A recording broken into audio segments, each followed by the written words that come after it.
Problem solving, issue resolution, and impediment removal. Three very important but similar topics. When you hear these terms, there's a feeling of dismay. There's a feeling that something needs immediate resolve. There's a very simple approach to this in the PMBOK Guide 6th edition that I want to cover because you can apply this to your exam. The very first step when you're looking to solve a problem, an issue, or impediment is to first of all define what exactly is going on. And we call that defining the problem. Defining the problem will help you pin down what exactly is going on. You'll be able to differentiate fact from fiction, fact from opinion. You'll be able to specify what exactly is the problem. Very specifically, I say make it specific and measurable even. Identify what standard or what expectation is being violated by this situation.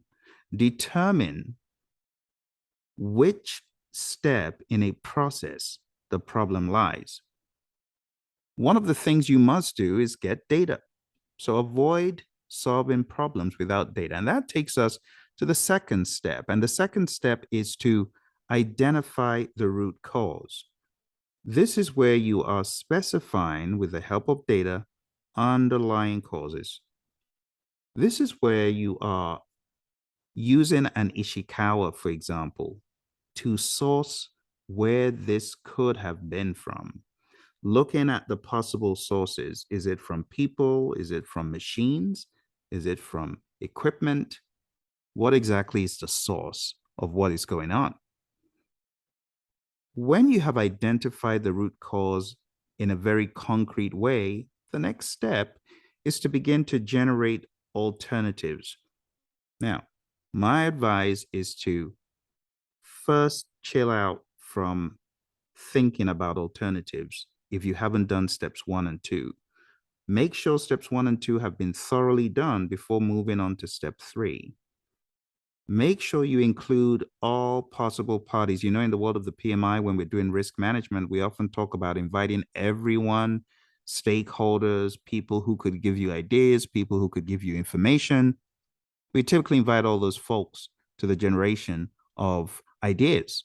So the same thing for solutions where there's a problem, an issue, an impediment, get everyone who could possibly contribute into the room. Specify alternatives that are consistent with the project or with the organization. Specify short and long-term alternatives and brainstorm on other ideas. Use Ed DeBono's 6 thinking hats.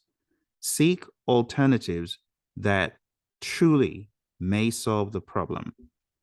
When you are done generating those alternatives, you could use a number of ways to identify which is the best. It could be voting, it could be a straight hands up, hands down, it could be fist of 5, it could be dot voting, it could be a decision spectrum, whatever it is.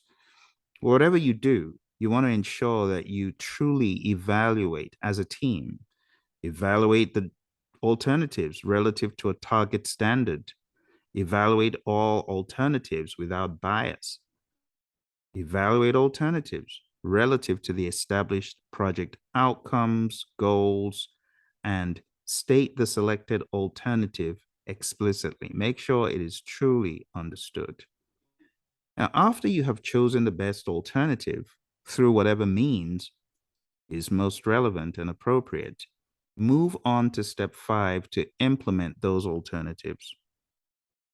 Part of implementing the alternatives is planning how to. Also, a pilot test of the chosen alternative, gathering feedback from all affected parties and seeking acceptance. Like I said, consensus by those who are actually affected, where that is appropriate, and establishing ongoing measures and monitoring. So you could have a test period where you're implementing those alternatives, and after testing those alternatives, Truly verify that it solves the problem. Look for all possible avenues of failure. Evaluate the long-term results based on the final solution. Now, if this solves the problem, good. You got a final solution. It works. Put it into production. Never look back. If it does not, then you got to go back to step 3 and you got to keep thinking. What could we do better? Which alternative may we have not put into production that we could find some sort of solution from? Maybe it's going back to the drawing board from scratch. Whatever the case, just follow the dig sieve approach. I call it the dig sieve. This is in plain sight in the PMBOK guide, 6th edition. It's a brilliant way of you working with your team to find solutions to problems, issues, impediments. Define the problem, identify the root cause, generate alternatives, choose the best alternative, implement the alternative, verify solution effectiveness, and it's off to the races. Now, on your exam, you can use this same mindset to answer questions. Make sure you define what exactly is the problem in this problem. After that, identify what could be causing it. For example, you have a question where it reads, the project is running late, and they never tell you why the project is running late. Well, in that case, you cannot jump out and say the problem is the schedule itself or the problem is the team members. No, you can't. So beware where it is not explicit. Do not presume the root cause. All right. And then in your head, based on what you've defined, if you're able to identify the root cause from the question, generate alternatives from there, and of course, choose the best alternative from the question lineup. I hope you found this to be helpful. This is all about problems, issues, impediments. Just remember that these terms, even though they are used more in the world of project management, you can apply this to your everyday life. Problems and issues, we talk about these all the time on traditional projects. Impediments is the language you'll hear more on the Agile projects. Impediments, obstacles, blockers, and things like that. All right. Take care and talk to you in another video soon. Bye for now.